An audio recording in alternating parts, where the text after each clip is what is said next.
शब्बीर का कहना है कि आपने बदमाशों और गुंडों के बारे में बहुत कुछ सुना होगा और शायद आपका इनसे पाला भी पड़ा होगा, लेकिन शब्बीर आपको आज एक ऐसे गुंडे के चेहरे से नकाब उतार कर दिखाएगा जो वजीर आला सिंध के गांव में रहता था। सबसे पहले तो खान नुहानी नाम के बेलगाम गुंडे की शक्ल देख लीजिए। धरती का ये नासूर अरसे दराज से अपने इलाके में दहशत और गुंडागर्दी की अलामत बना हुआ था। गांव की लड़कियों से छेड़छाड़ और डेरे पर अय्याशी की महफिलों का दिलदादा इस गुंडे को खबर हो गई थी कि गांव के एक गरीब बाप की होनहार बेटी अब जवान हो गई है और मैट्रिक में पहुंच गई है। गुंडे ने तानिया नामी इस होनहार और बाशऊर बच्ची की निगरानी शुरू कर दी। नामालूम जराए और मुबैना हक तल्फियों से जमा की गई बेपनाह दौलत के बल पर लंबी लंबी गाड़ियों पर गांव में दंदनाने वाला ये गुंडा अक्सर तानिया के रास्ते में किसी न किसी बहाने से आ जाता।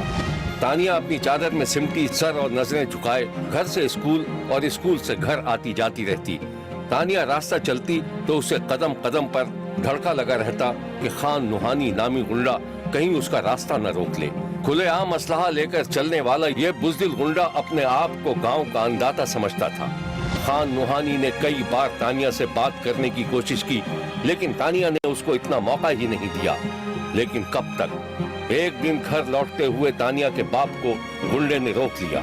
उसने अपनी गाड़ी का हॉर्न बजाया और जब तानिया के बाप ने पलट कर भी नहीं देखा तो वो अपने मुसल्ला साथी के साथ असलहा लेकर गाड़ी से उतर आया। गुलाम कादिर,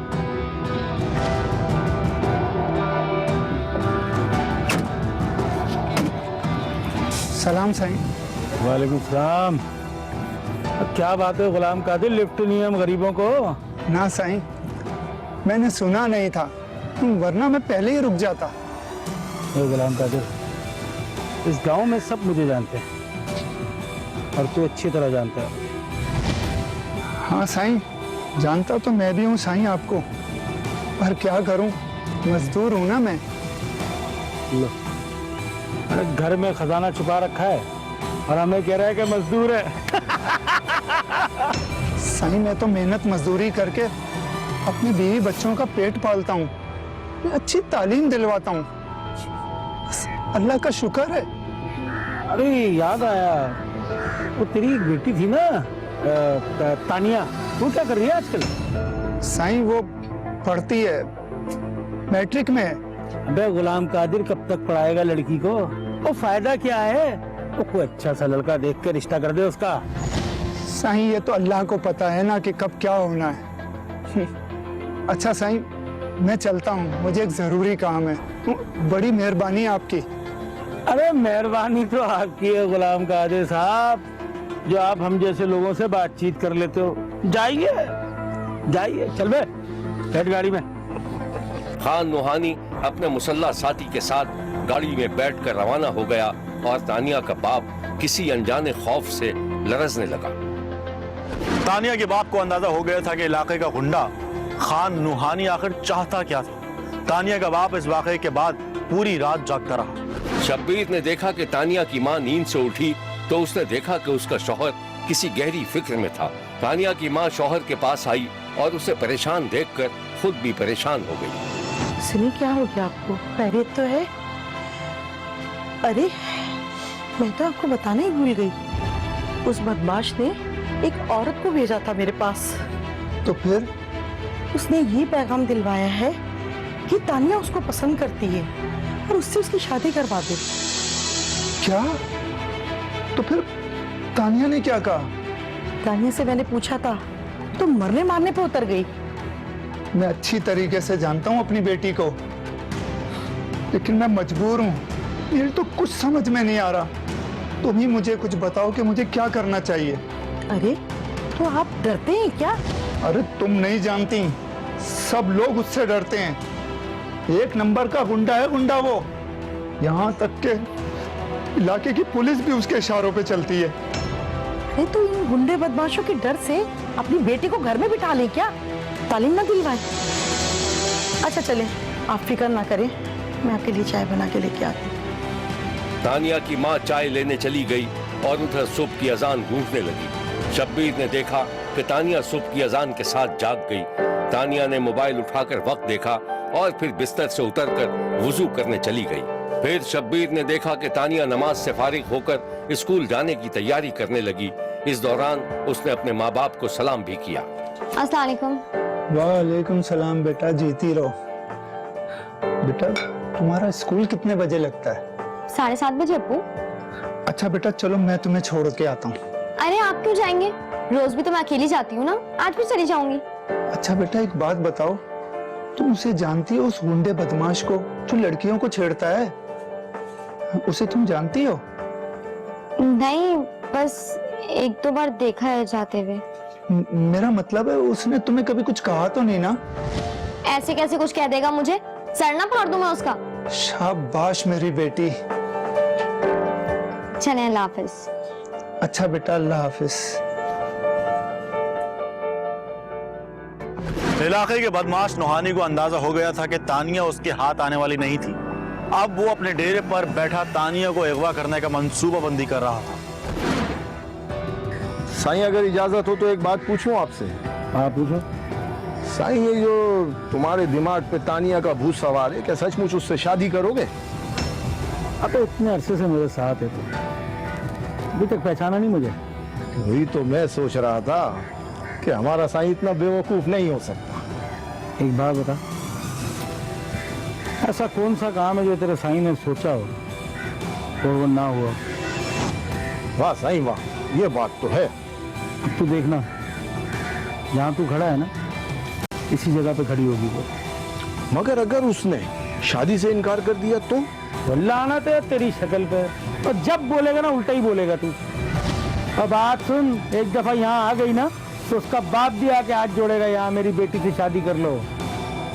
साईं मान गया मैं तुमको, अब मेरे लिए क्या हुक्म? अब हुक्म क्या करना, बस घर से उठा के लाना है उसको। दम है ना तेरे में? साईं आपका नमक खाया है, जान बहुत है हमारे अंदर, बस हुक्म करो आप। इसे दबा। इस कहानी की मजीद तफसीलात हम आपको दिखाएंगे, लेकिन एक ब्रेक के बाद। कहीं जाइएगा मत, क्योंकि कोई देखे ना देखे, शब्बीर तो देखेगा। तानिया आने वाले वाकयात से बेखबर अपनी पढ़ाई में मसरूफ थी, लेकिन उसके दिल में एक अनजाना खौफ सा तारी रहता था। शब्बीर ने देखा कि रात को सोने से पहले तानिया का बाप घर के खस्ता दरवाजे की कुंडी अच्छी तरह बंद करता, फिर तमाम कमरों का जायजा लेता और फिर जाकर सो जाता था। उस रात शब्बीर ने देखा कि तानिया गहरी नींद में ख्वाब देख रही थी और मुंह ही मुंह में इस तरह बड़बड़ा रही थी जैसे कोई मज़ाहमत कर रही हो। अचानक वो आंखें मलते हुए उठ बैठी। तानिया ने चारों तरफ देखा, उठकर दरवाजे तक गई और कुंडी को अंदर से बंद पाकर वापस लौट आई। वो एक तरफ सर पकड़कर बैठी हुई थी।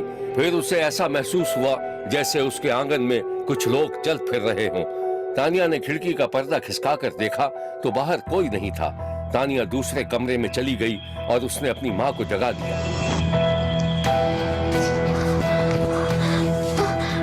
अम्मी, या अल्लाह खैर, क्या हो गया?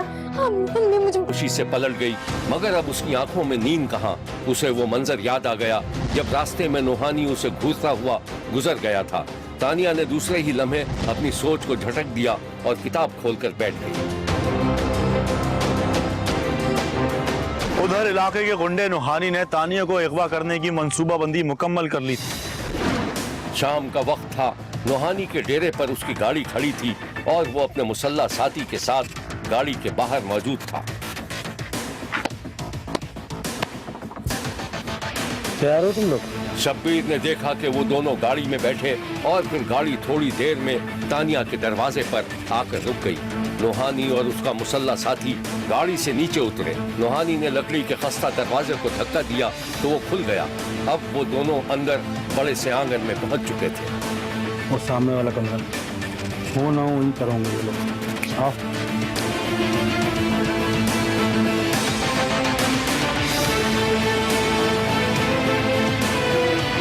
नोहानी ने कमरे के दरवाजे को धक्का दिया तो तानिया अपने माँ बाप के साथ दस्तरखान पर खाना खा रही थी। नोहानी और उसके मुसल्ला गुंडे को देखकर तानिया का बाप तन कर खड़ा हो गया। तेरी ये हिम्मत, तू अंदर कैसे आया? मैं कहता हूँ निकल जा अभी। तुम इतना गुस्सा काहे को हो रहा है यार? ओ मैं तो तानिया का रिश्ता लेकर आया था यार। अब तानिया चीख पड़ी। गुंडे मवाली, तूने अपनी शक्ल देखी है? तुझे क्या लगता है मैं तुझसे शादी करूंगी? अब इसको काम देगी यार, ये हम पे रोक पा रही है। तेरा मैं तुझे बता, नूहानी ने तानिया की तरफ हाथ बढ़ाकर उसे पकड़ना चाहा तो तानिया ने उसे थप्पड़ मारने के लिए हाथ उठा लिया। तानिया के माँ बाप ने मज़ाहमत करने की कोशिश की तो गुंडे के मुसल्ला साथी ने बंदूक तानी। मेरी बच्ची को खामोश, भून के रख दूंगा सबको इधर। फिर शब्बीर ने इंतहाई सफाकाना और वहशियाना मंजर देखा। खान नूहानी ने तानिया को उसके माँ बाप के सामने गोली मार दी थी।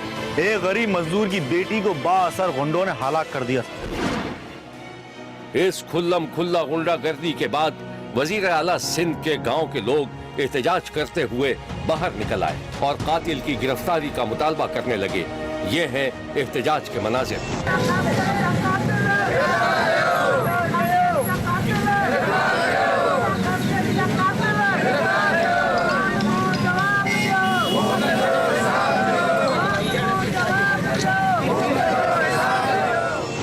शब्बीर का ख्याल था कि इतना बड़ा अलमनाक वाक़या होने की खबर सुनते ही पूरा मुल्क एक मजलूम लड़की के कत्ल पर एहतजाज के लिए बाहर निकल आएगा, मगर ऐसा बिल्कुल नहीं हुआ। अलबत्ता सोशल मीडिया पर तानिया के सफ़ाकाना कत्ल पर एहतजाज जरूर सामने आ गया। तानिया के दिन दिहाड़े कत्ल का अलमनाक वाक़या हर साहिब दिल को खून के आंसू रुलाने के लिए काफी था, लेकिन इस वाक़े को 8 दिन गुजर जाने के बावजूद ना तो कातिलों के खिलाफ मुकदमा दर्ज हुआ और ना ही वज़ीर आला सिंध ने अपने ही गांव के गरीब बेटी के वारिसों की दाद रसी की।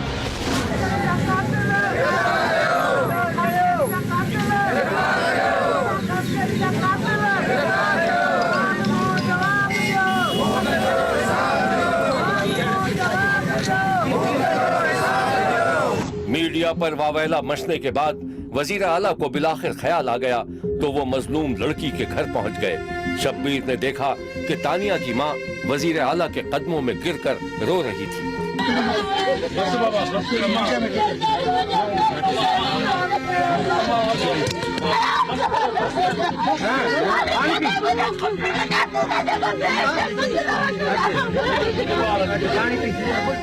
शब्बीर का कहना है कि अगर मीडिया अपना रोल अदा ना करता तो अरबाब इख्तियार खामोशी से किनारा कशी करते, लेकिन गुंडे की गिरफ्तारी का हुक्म सादिर करना पड़ा और खान नूहानी नामी दहशतगर्द अपने बाअसर वडेरे रिश्तेदार के घर से गिरफ्तार कर लिया गया। ये है मैट्रिक की तालिबा तानिया, जिसे जबरदस्ती घर से अगवा करने की कोशिश की गई और मज़ाहमत पर उसके माँ बाप के सामने उसकी जिंदगी का चिराग कुल कर दिया गया। तानिया के माँ बाप, रिश्तेदार और दोस्त सब के सब दुख की तस्वीर बने हुए थे। शब्बीर को नहीं मालूम कि इनके दुखों की तलाफी किस तरह होगी। मैं बेबस हूँ, गरीब हूँ, मैं कुछ कर भी नहीं सकता हूँ, इसलिए मैं अपने भांजी के खून को रायगा नहीं होने दूंगा। चाहे मेरे को जितना भी प्रेशर किया जाए, चाहे मेरे बहनों को प्रेशर किया जाए, तो 7 तारीख के वाक़े में मेरी भांजी को एक चंद गुंडे थे, गुंडे नहीं मैं इनको डाकू कहूँगा, सिर्फ में एक लफ्ज़ है डाकू, और डाकू वो थे जिन्होंने आके मेरी भांजी को टार्चर किया और चोरी ज़बरदस्ती अगवा करके लेके जा रहे थे। मैं ये कहूँगा हमें इंसाफ चाहिए, हम गरीब हैं, वो जो हैं डाकू हैं, डाकू लोग हैं, उनके बड़े भी डाकू थे, ये भी डाकू हैं और आगे भी ये जाने देंगे। मैं हाईकोर्ट से ये गुजारिश करूँगा मुझे इंसाफ चाहिए। हम अपने आप को, अपनी अम्मी अब्बू सबको जला के राख कर देंगे। 3 दिन के अंदर अंदर अगर हमें इंसाफ नहीं मिला हम सबको जला देंगे। हम अम्मी अब्बू, अपने भाइयों को सबको जला देंगे और नोटिस लिखेंगे हमारे को हुकूमत ने कुछ इंसाफ नहीं किया, इसलिए हमने सबको जला दी। वो उसने बोला उसको शादी करी, इसने बोला मैं नहीं शादी करूँगी। शादी करके फिर उसको अंदर से हम उधर गिर के बाहर उसको लेके आया, इधर बोला मेरी अम्मी मुझे हाथ दे, मुझे अम्मी बचाओ। मैंने बोला अम्मा इतना इतने बंदूक रेफल है, मैं तुझे कैसे बचाऊंगी। बोला अब्बू मुझे बचाओ, पहले बचाओ। बोला अम्मी तुम मेरे सामने नहीं हो, तुम पढ़ते हो जा। बोले मुझे मारे, मुझे इधर से गिल के अंदर हम सोए पड़े थे, उधर से उसके बाल उधर चुटिया पकड़ के आके उसको बाहर निकाला। फिर उधर उसने बोला मुझे शादी, इसने बोला मैं कभी भी नहीं शादी करूँ, मैं अपनी बिरादर खास के लिए से शादी करूँगी, नौनियों से नहीं करूँगी। शब्बीर ने सूफियों और बुजुर्गों की सरजमीन पर पेश आने वाले इस गुंडागर्दी के वाक़े पर इंतहाई अफसोस का इजहार किया है। वाक़े की शदीद मजम्मत की है और सवाल उठाया है कि क्या सिंध में लॉ एंड ऑर्डर की सूरत हाल को कोई देखने वाला है कि नहीं।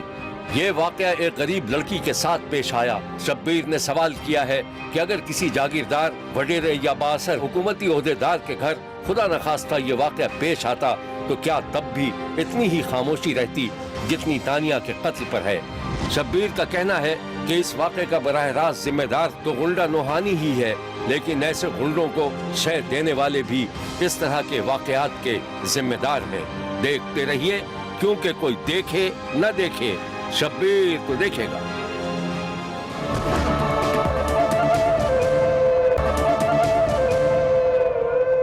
गुज़िश्ता दिनों कसूर में एक ऐसा वाक़या पेश आया है जिसे देखने के बाद शब्बीर सोच में पड़ गया। इंसानों को जानवरों से भी ज्यादा बदतर सोच के साथ पैदा किया गया है। एक दिन शब्बीर ने देखा कि कसूर की बस्ती साबरी में शाहिदा अपने घर में खोली हुई परचून की दुकान पर बैठी थी और गली मोहल्ले के बच्चे दुकान के खिड़की नुमा दरवाजे से अपनी जरूरत की चीजें खरीद रहे थे।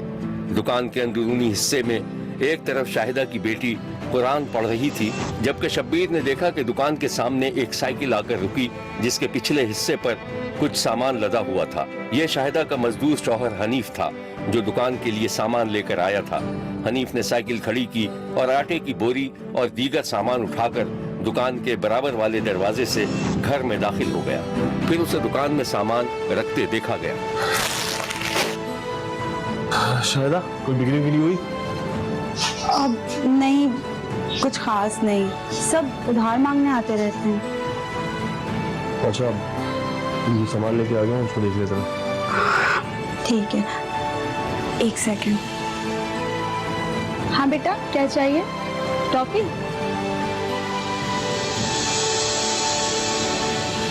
अब वो हनीफ, मैं कह रही थी कि हमें दुकान बंद करनी पड़ेगी क्योंकि कोई फायदा तो हो नहीं रहा है। सुबह से शाम तक मैं एक ही जगह बैठी रहती हूँ। अब अगर मैं एक ही जगह बैठी रहूंगी तो बच्चों की देखभाल कौन करेगा? तो बिना वजह परेशान मत हुआ कर, सब ठीक हो जाएगा। अच्छा। शाहिदा उठकर अंदर चली गई और बच्ची को कुरान पढ़ता देखकर रुक गई। मेरी बच्ची आज का हिफ्ज कर लिया? जी अम्मा, कर लिया। अम्मा, बहुत भूख लगी है मुझे। हाँ मेरा बच्चा, मैं अभी खाना बना कर लाती हूँ। अच्छा ये तो बताओ, तुम्हारी बहनें कहाँ हैं? अम्मा वो उस कमरे में होंगी शायद। अच्छा, मैं आपके लिए अभी खाना बना कर लाती हूँ। ये सामान भी ले जा। शाहिदा बेटी से बात करके आगे बढ़ गई और उधर दुकान पर मोहल्ले का एक नौजवान लड़का आ गया। ले चाचा, आज तुम दुकान पे? चाची की तरह ख्याल तो है? वो बस यहीं कहीं गई होगी। कर, तू बता क्या चाहिए तुम्हें? कुछ नहीं, आज बड़ा सन्नाटा है घर में, खैर है ना? अबे तू छोड़ना, ये बता चाहिए क्या तुझे? नहीं, मैं तो यहाँ से गुजर रहा था, सोचा तुमसे थोड़ी गपशप कर लूँ। गपशप भी करता रहता है, कोई काम धंधा भी करता है। चल जाए यहाँ से, दिमाग नहीं खराब कर। लड़का एक तरफ हट गया और हनीफ अपने काम में मसरूफ हो गया। अचानक की नजर उठी तो उसे लगा जैसे लड़का उसके घर में झांकने की कोशिश कर रहा हो। ओए, क्या देख रहा है उधर? इधर आ, इधर आ। हाँ अब बता, क्या देख रहा था? अरे कुछ नहीं चाचा, अम्मा ने चावल उधार मंगवाए थे, तुम तो दोगे नहीं। चाची बेचारी ने कभी मना नहीं किया। हनीफ कुछ सोच में पड़ गया। उसे अंदाजा हो गया था कि लड़का बहानेबाजी कर रहा था और शायद हनीफ की बड़ी बेटी को देखने की कोशिश कर रहा था। तो ये बोलना, कितने चावल चाहिए? बस 1 किलो चावल मंगाए, अम्मा पैसे भिजवा देंगे। अच्छा रुक, लाता हूँ।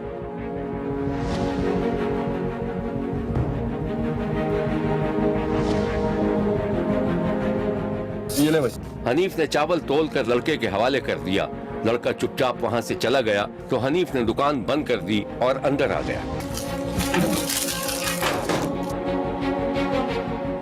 हनीफ के दिल में अपनी बीवी और बेटी की तरफ से खामा-खा का शक पैदा हो गया था और वो सोच रहा था कि जैसे ही उसकी गैर मौजूदगी में उसकी बीवी और बेटी महल्ले पड़ोस के लड़कों से बेतकल्लुफ हो जाती है। शब्बीर ने एक दिन देखा कि हनीफ की छोटी बेटी घर से बाहर निकलने लगी तो बाप ने सख्ती से बाज पुर्स कर डाली।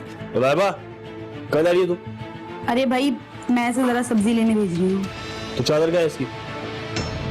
हनीफ तेरा दिमाग तो नहीं चल गया है? हमारी बच्ची है ही कितनी बड़ी कि चादर पहने। वो किस तरह की गिरफ्त करिए तो अपनी बेटियों की? ओ शौर साहब, कहना क्या चाह रहे हो? साफ साफ बोलो, पागल वागल तो नहीं हो गए हो? कुछ नहीं कह रहा। उसको कहीं जाने की जरूरत नहीं है, सौदा भी मैं ला के दूंगा और दुकान पे भी मैं ही बैठूंगा। तू संभाल अपनी बच्चियों को।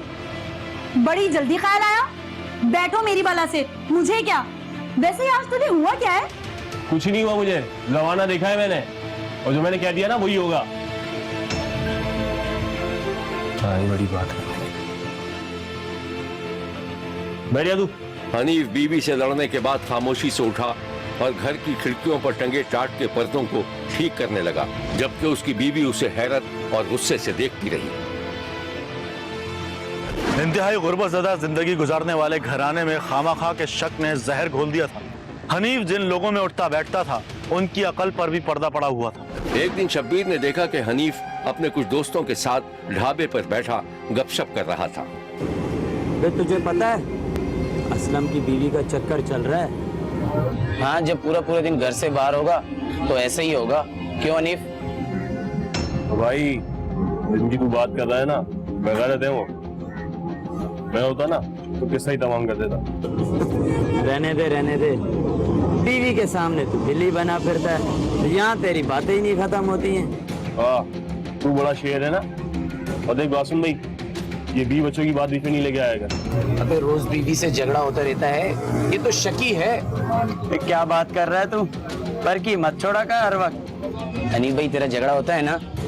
तो भाई सबका झगड़ा होता है, क्यों बिला वजह झूठ बोल? हाँ सब पता है मुझे। क्या पता है भाई? कुछ नहीं यार, एक बात बता, तेरी बीवी बेचारी बहुत मेहनती है, पूरा दिन दुकान पे बैठी रहती है और तुझे है कि परवाह ही नहीं है उसकी। अब नहीं बैठती और मैं खुद बैठता हूँ। क्यों बे, क्यों हटा गया उसके? कोई चक्कर तो नहीं चल रहा है उसका? बे हनीफ भाई समझा ले इसको। क्या हो गया यार? क्या हो गया? मजाक भी नहीं समझते हो यार? समझा ले इसको, जान से मारूंगा मैं। क्या हो गया यार? हनीफ तैश में खड़ा हो गया। नहीं समझते। अरे ऐसी की तैसी तुम्हारी मजाक की लाना देता हूँ। अरे हनीफ भाई, अरे यार तूने नाराज कर दिया उनको। चल बे हटा, मैंने क्या बात कर ली? दोस्त उसे रोकते रह गए और हनीफ उन्हें छोड़कर चला गया। दोस्तों की महफिल में ऊट पटांग राय ने हनीफ को मजीद शक्की बना दिया था और अब उसे यकीन होता जा रहा था कि उसकी बीवी ने किसी से दोस्ती कर रखी थी। एक दिन हनीफ गली में दाखिल हुआ तो उसे दूर से ही अपनी दुकान पर महल्ले का एक शख्स खड़ा नजर आया। हनीफ ठिठक गया और वो एक कोने में दुबका रहा। वो शख्स सौदा लेकर लौटा तो गली के मोड़ पर उसका हनीफ से आमना सामना हो गया। हाँ अस्सलाम वालेकुम हनीफ भाई, क्या हाल है? कहाँ गया वो यार? पिछले 3 दिन से दुकान के चक्कर लगा रहा हूँ। आपसे तो मुलाकात हुई नहीं, भाभी से हुई थी मुलाकात। उन्होंने आपको कुछ बताया? हनीफ 3 बार का लफ्ज सुनकर मजीद शक में मुब्तला हो गया और उस शख्स को मशकूक निगाहों से देखने लगा। क्यों भाई, ऐसा क्या काम पड़ गया जो तू 3 दिन से चक्कर लगा रहा है? अबे भाई काम है ना, जीव तो चक्कर लगा रहा हूँ। मैंने एक बहुत बड़ी दुकान देखी है, मैं चाह रहा हूँ किराए पे लेके भाभी को बिठा देते हैं। जो भी मुनाफा आएगा आधा आधा कर लिया करेंगे। अल्लाह अल्लाह खैर सल्लाह। नहीं कोई जरूरत नहीं, दादलिया से चल रहा है मेरा। हनीफ की बीवी को अब अंदाजा हो गया था कि उसका शौहर उस पर और उसकी बच्चियों पर शक कर रहा था। और फिर एक दिन एक हौलनाक वाकया पेश आ गया। शब्बीर ने देखा कि हनीफ के घर में तीनों बच्चियों और उनकी मां की लाश इस तरह पड़ी थी जैसे उन्हें किसी ने ज़िबा कर दिया हो। पुलिस ने हनीफ से पूछगछ की तो उसने अपने भयानक जुर्म का एतराफ कर लिया। ये है वो इंतहाई गुर्बतज़दा घर जहाँ हनीफ ने अपनी 3 बेटियों और बीवी का गला काट कर उन्हें कत्ल कर दिया था। हम आपको ये मनाजिर नहीं दिखा सकते, लेकिन शब्बीर का कहना है कि शब्बीर ने जब ये भयानक मंजर देखा तो उसके रोंगटे खड़े हो गए थे और वो सोच रहा था कि क्या कोई शख्स इतना सफाक भी हो सकता है कि अपनी ही बेटियों का गला काट दे। ये है वो मुल्जिम। अच्छा गाले तू क्यों मारा है अपनी बीवी को? सरदार ठीक हो गया। बेटियां कितनी मारी? बेटे दिन मारे। कहाँ दिन मारे? तो के ना टोका किधर ले आसी? वो जवान ले। शब्बीर का कहना है कि जब एक ही घर से माँ बेटियों के जनाजे उठे तो महल्ले में कोहराम बर्पा हो गया था।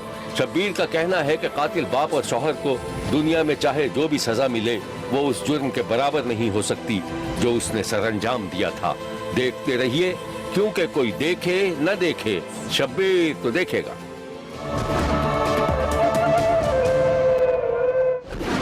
कराची के इलाके डिफेंस में गुज़िश्ता दिनों एक घर से घरेलू मुलाजमा की लाश बरामद हुई जो पंखे से लटकी हुई थी। मुलाजमा ने खुदकुशी की थी या उसे कत्ल किया गया था, आइए देखते हैं। यह है हंसती मुस्कुराती फातिमा की तस्वीरें। घर में शदीद गुर्बत के बाइस फातिमा ने 2.5 बरस पहले एक बंगले में घरेलू मुलाजमा की हैसियत से मुलाजमत हासिल की थी। मुलाजिमत के कुछ दिनों के बाद ही फातिमा की माली हालत मुबैना तौर पर अच्छी होने लगी। उसके पास नया मोबाइल फोन भी आ गया और उसे मुकर्ररा तनख्वाह से ज्यादा पैसे भी मिलने लगे।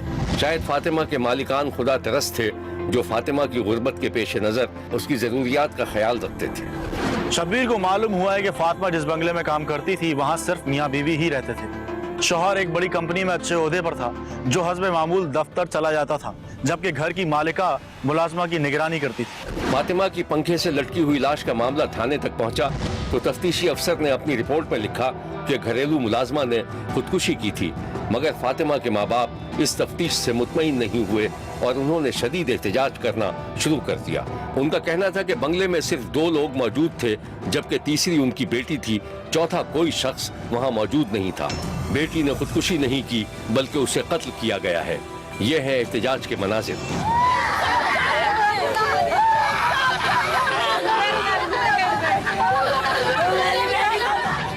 शब्बीर को फातिमा की मां ने बताया था कि बंगले का मालिक अपनी बीवी से छुपकर उसकी बेटी को पैसे दिया करता था और उसे मोबाइल फोन भी दिलाया था। यह है फातिमा की मां का बयान।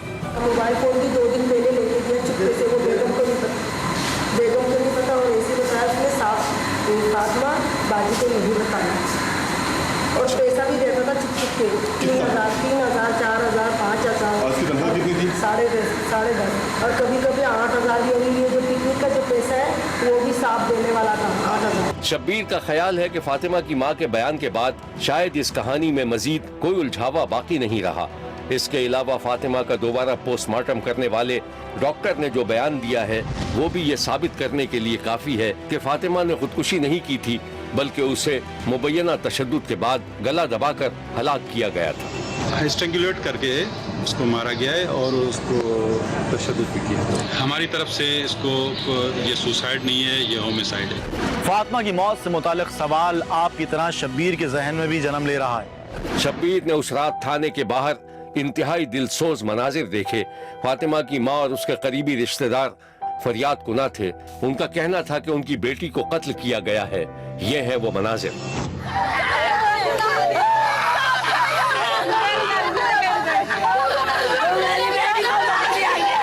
बच्चे और बीवी और कोई नहीं है पीछे, अल्लाह के सिवा हमें इंसाफ चाहिए, इंसाफ। इस अलमनाक वाक़े के बाद एक्सप्रेस न्यूज ने जो रिपोर्ट नशर की वो ये है। मुल्क में घरेलू मुलाजमीन पर तशद्दुद के वाक़यात बढ़ते ही जा रहे हैं और सिर्फ तशद्दुद ही नहीं, जालिम अफराद अब तो इनकी जान के भी दुश्मन बन गए हैं। कराची के इलाके डिफेंस फेज 6 में मुलाजमा पर इतना तशद्दुद किया गया कि वो मौत के मुंह में चली गई। फातिमा 2.5 साल से सैयद हसन मजहर के घर काम करती थी। फातिमा की लाश मिली तो इसके घर वालों को फातिमा के होंठों, चेहरों और सीने पर तशद्दुद के निशानात देखकर शक हुआ कि इसे कत्ल किया गया है। शब्बीर का कहना है फातिमा की मां की बयान की रोशनी में वाक़े का जायजा लिया जाए तो कहानी की तमसील कुछ इस तरह बनती है। फातिमा की मां ने बताया था कि बंगले में अलार्म लगे हुए हैं, कोई तीसरा शख्स दाखिल ही नहीं हो सकता। बंगले में तो कोई बंदा है और नौकर भी नहीं, बीवी और बेगम के अलावा बाहर का कोई बंदा आ नहीं सकता, ना जा सकता। दरवाजा अलग सिक्योरिटी लगा हुआ है इनके घर पे और मेरे मेरा तुम्हारे बेटे किसी और के साथ नाजायज ताल्लुकात पे था या नहीं था। मैंने कहा वो आप ही को पता होगा क्योंकि उनके घर पे मक्की तक नहीं आ सकती है। कैमरा लगा हुआ दरवाजा और किसी के अगर हाथ भी लग गए अलार्म बजे। और मैंने अपनी बाजी को बोला, मैंने कहा ऐसे कैसे हो सकता है। फिर बाजी ने मुझे जवाब दिया, मेरी पूरा शक यही है बेमैडम और साहब ने करवाया क्योंकि उनमें और कोई तीसरा बंदा है। फातिमा की मौत की ये हकीकत तो डॉक्टरी रिपोर्ट के बाद सामने आ गई कि उसने खुदकुशी नहीं की थी। अब सिर्फ ये तय करना बाकी है कि इस मुबैना कत्ल में क्या मालिक और उसकी बीवी मुलव्वस थी या कोई और भी किरदार इस जालिमाना कत्ल में शरीक था। शब्बीर को उम्मीद है कि एहतजाज करते हुए ये लोग जो इंसाफ का मुतालबा कर रहे हैं यकीनन इंसाफ के हुसूल में कामयाब हो जाएंगे, क्योंकि ये कहानी अब बहुत ज्यादा पेचीदा नहीं रही। शब्बीर को मालूम हुआ है कि मुल्जिमान ने जमानत कब्ल अज गिरफ्तारी करवा रखी है और पुलिस मुल्जिमान का बयान रिकॉर्ड करने की कोशिश कर रही है। देखते रहिए क्योंकि कोई देखे न देखे, शब्बीर तो देखेगा। शब्बीर का कहना है कि वो देख रहा है और मुसलसल देखता रहेगा। मुल्क भर से मजीद कहानियों और उनकी तफसीलात के साथ फिर मुलाकात होगी। देखना ना भूलिएगा, क्योंकि कोई देखे ना देखे, शब्बीर तो देखेगा। अगर आप अपने इर्द गिर्द होने वाले किसी गैर मामूली वाक़े से शब्बीर को आगाह करना चाहते हैं तो SMS करें SAB लिखकर स्पेस दें और अपना मैसेज अपने शहर और नाम के साथ 247 पर भेज दें। फैक्स करने के लिए हमारा नंबर है 021-3580-3820। खत लिखने के लिए हमारा पता है 5 expressway of Korangi road, Karachi. Express news, Shabbir तो देखेगा।